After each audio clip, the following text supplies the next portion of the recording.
देना चाहता हूं, जीवन परिचय ओनली आपको एक पेज में ही लिखना है। आप दूसरे पेज में क्यों जाएंगे? आपका एक ही पेज में काम हो जाएगा। बढ़िया, सारे बच्चों को इतनी बातें बढ़िया अच्छे से क्लियर हो गई, तो ये बात नोट कर लीजिएगा। अब हम बात करते हैं कि भैया जैसे हमारे जीवन परिचय होंगे तो इनमें से कौन कौन से हमें तैयार करने हैं, कौन कौन से हमें अच्छे से तैयार करने हैं। और भाई याद रखना, मैं क्लास में ही आप सभी को सारे जीवन परिचय याद करा दूंगा। आज क्लास में ही सारे जीवन परिचय याद हो जाएंगे। आप मेरे साथ में इस क्लास में बने रहेंगे तो आपको सारे जीवन परिचय मैं क्लास में ही याद करा दूंगा, एकदम हंसी मजाक के साथ में। ऐसा लगेगा अरे भाई ये तो सर जीवन परिचय हमारा ही बता रहे हैं। ठीक है, बहुत मजा आएगा। तो सबसे पहले हम बात करते हैं आचार्य रामचंद्र शुक्ल जी के बारे में। तो इनका जन्म होता है कब? 1884 में। कब होता है? 1884 में बात होता है, जन्म होता है किसका? आचार्य रामचंद्र शुक्ल जी का। बढ़िया, इतनी बात सारे बच्चों को समझ में आ गई। फिर उसके बाद जब 1884 में इनका जन्म होता है, कहाँ होता है? बस्ती जिले के, जो कि यूपी में है, बस्ती जिले के अगोना नामक ग्राम में इनका जन्म होता है। फिर सर इनके पापा का नाम क्या होता है? चंद्रबली शुक्ल होता है। अच्छा, राम जी ने किसका वध किया था बताइए? किसको तीर से मारा था? किसको मारा था? बाली को ना, बाली को मारा था ना। बस वैसे याद रखोगे कि रामचंद्र, रामचंद्र से याद रखोगे चंद्रबली, बस याद रहेगा। अब तो नहीं भूलोगे। और इनके नाम में भी चंद्र है, इनके नाम में भी चंद्र है, तो सर चंद्रबली आपका क्लियर हो गया यहां तक। फिर उसके बाद बात करें तो सर शिक्षा इन्होंने एफए और जो कि इंटरमीडिएट कहलाती थी उस समय पर। बढ़िया, ये बात सारे बच्चों को क्लियर हो गया। बढ़िया, अच्छे से समझ में आया। फिर उसके बाद इन्होंने, इनकी आजीविका कैसे चलती है, इन्होंने क्या काम किया अपने जीवन में? तो ये पढ़ाते थे, यानी अध्यापन का काम करते थे, लेखन का काम करते थे और ये प्राध्यापक भी थे। आज मैं इसी क्लास में आपको एक ऐसा भी जीवन परिचय बताऊंगा जो कि 100% आपको बोर्ड के एग्जाम में मिलेगा।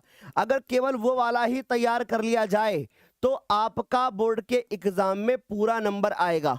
तो इस बात को भी ध्यान रखना बेटा, ठीक। और दूसरी चीज बता देता हूं कि आप जब 18 फरवरी को पेपर देने के लिए जाओगे तो 18 फरवरी को सुबह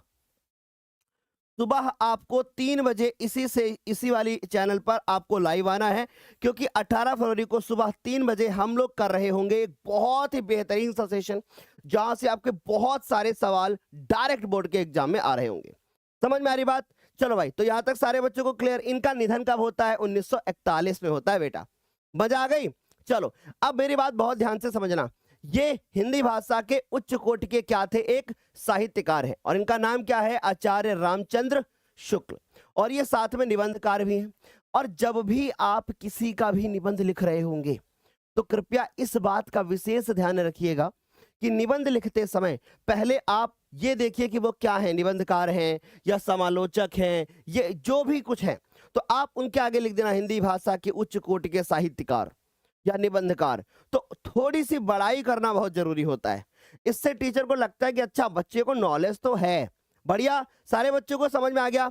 चलो, फिर क्या है हमारे पास? गुलाब राय जी कहते हैं, बाबू गुलाब राय जी के अनुसार बाबूजी गुलाब राय जी कहते हैं कि उपन्यास साहित्य में जो स्थान मुंशी प्रेमचंद जी का है, जो स्थान मुंशी प्रेमचंद जी का है, वही स्थान निबंध में आचार्य रामचंद्र शुक्ल का है। यानी कि ये एक प्रसिद्ध निबंधकार भी हैं, इन्होंने बहुत सारे निबंध भी लिखे हैं।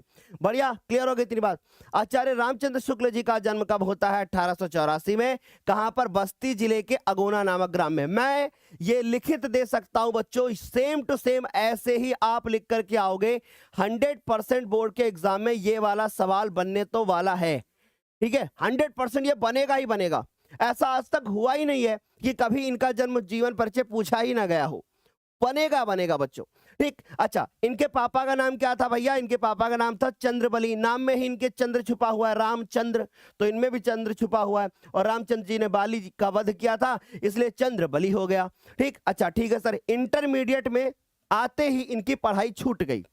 अच्छा, यानी इंटरमीडिएट में जैसे एडमिशन लिया इनकी पढ़ाई छूट गई। फिर क्या हुआ? फिर ये सरकारी नौकरी करने लगे। सोचो बेटा, उस समय पे कितना बढ़िया टाइम था कि इंटरमीडिएट में पढ़ाई छूट जाने के बावजूद भी सरकारी मिल जाती थी, और इस समय पर ना बाबा ना, अब तो मिलती ही नहीं है। ठीक समझ गए? तो सर सरकारी नौकरी ये करने लगे, किंतु स्वाभिमान के कारण यह नौकरी छोड़कर मिर्जापुर के मिशन स्कूल में चित्रकला अध्यापक हो गए। सर स्वाभिमान के कारण यानी इनको ये नौकरी पसंद ही नहीं थी, फिर इन्होंने छोड़ दी और छोड़ करके ये चित्रकला अध्यापक हो गए, यानी आर्ट जो है वो पढ़ाने लगे। आर्ट इनकी अच्छी रही होगी। फिर क्या होता है, स्क्रीनशॉट ले लिया आपने? स्क्रीनशॉट ले लिया? एक बार फटाफट से बताओ। क्लियर? स्क्रीनशॉट हो गया? चलो देखो, हिंदी, अंग्रेजी, संस्कृत, बांग्ला, उर्दू, फारसी, इन इतनी भाषाओं का ज्ञान इनको स्वाध्याय से हुआ, यानी स्वयं से पढ़ करके। इसीलिए मैं बोलता हूं सेल्फ स्टडी बहुत जरूरी होती है। अच्छा, बाद में ये काशी नागरी प्रचारणी सभा से जुड़ करके शब्द सागर के सहायक और संपादन का कार्य भी इन्होंने संभाला, और उसके बाद इनको हिंदी विभागाध्यक्ष का पद भी मिल गया। कहां पर? काशी विश्वविद्यालय में। और काशी कहां है? सारे बच्चे जानते हो किस कहां की बात हो रही है? बनारस की बात हो रही है ना। बढ़िया, क्लियर हो गया। अच्छा, शुक्ल जी ने लेखन का शुभारंभ किससे किया? कविता से किया, यानी सबसे पहले इन्होंने कविताएं लिखी। ठीक, नाटक लेखन की ओर भी इनकी रुचि रही, परंतु इनकी बुद्धि जो थी वो प्रखर थी, तो इनको आगे लेकर के चली गई निबंध लेखन की तरफ और आलोचना की ओर ये चले गए। निबंध लेखन और आलोचना के क्षेत्र में इनका स्थान सर्वोपरि माना जाता है। ये वाला सवाल आपका बोर्ड के एग्जाम में एमसीक्यू कंफर्म यहां से बन सकता है कि निबंध लेखन और आलोचना के क्षेत्र में किसको सर्वोपरि स्थान दिया गया। तो भैया यहां से एक एमसीक्यू भी बन सकता है, किसको? आचार्य रामचंद्र शुक्ल जी को दिया गया। जितना एक्सपीरियंस बच्चों है हम लोगों को 11-12 सालों से लगातार बच्चों को पढ़ाने का, वो सब कुछ मैं आप सभी के सामने रख करके जाऊंगा, बिल्कुल रख करके जाऊंगा। आप जरा सा भी घबराओ मत, जब तक हम लोग आपके साथ हैं आपको कोई भी नहीं हरा सकता। बहुत अच्छा स्कोर करोगे और पूरा हिंदी का पेपर, एक एक सवाल आपको इसी चैनल से देखने को मिलेगा, ये हमारा वादा है। और बेटा शुक्र मनाओ कि पहला पेपर हिंदी का है, कहीं पहला पेपर गणित का होता मैं तुम्हें एक एक सवाल करा देता, लेकिन फिर भी टेंशन मत लो, एक दिन का गैप हो या 2 दिन का छोड़ के रख देंगे हम, चाहे कोई भी पेपर हो हमारे पास। ठीक समझ गए? अच्छा, आज तक बना हुआ है। जीवन के अंतिम समय पर साहित्य साधना करने वाले शुक्ल जी का जो निधन होता है वो 1941 में हो जाता है, यानी 1884 में इनका जन्म होता है, 1941 में इनकी मृत्यु हो जाती है। लगभग ये 57 साल जो है वो जीवित रहते हैं, ये बात नोट कर लेना। ओके, अब इनकी एक रचना याद रखोगे जो कि क्या है? चिंतामणि। इनको चिंता बहुत होती थी, तो सर चिंतामणि ये इनकी क्या हो जाती है? एक रचना हो जाती है। बढ़िया, एकदम सारे बच्चों को समझ में आ गया? एक बार फटाफट से बता दो। क्लियर सारे बच्चों को? बहुत बढ़िया, है ना। सर अब तो कॉपी अलग डिजाइन में आएगी, तो कैसे लिखेंगे जीवन परिचय? बेटा मैंने बताया तो जीवन परिचय कैसे लिखेंगे, इसी तरीके से लिखेंगे जैसे मैंने आपको पीछे बताया है, इसी तरीके से जीवन परिचय आपको लिख के आना है बोर्ड के एग्जाम में। सर कॉपी अलग डिजाइन की होगी बेटा, सीधी ही तो ऐसे होगी, ऐसे ही तो सीधी होगी, ऐसे हमने बोर्ड में बस लगा रखा है, बस, है ना। बस आप इसको सीधी ऐसे ही मान करके करके आओ। ठीक, तो सर आचार्य रामचंद्र शुक्ल जी का जीवन परिचय हमने देख लिया है। अगला जीवन परिचय आता है हमारे पास जयशंकर प्रसाद जी। इनके नाम में शंकर छुपा हुआ है, अभी देखना इनके काम भी शंकर जैसे होंगे। तो सर जयशंकर प्रसाद जी अगर बात करें तो सर इनका जन्म 1889 में होता है, यानी जस्ट हमारे 5 साल बाद, यानी रामचंद्र जी का जन्म पहले हुआ और जयशंकर जी का बाद में हुआ, 5 साल बाद हुआ। ठीक, अच्छा सर इनका जन्म स्थान कहाँ होता है? काशी, यानी काशी में इनका जन्म होता है, जहां पे रामचंद्र जी ने अपना सारा स्वाध्याय और सारी बाकी चीजें करी, वहीं पे इनका जन्म भी होता है।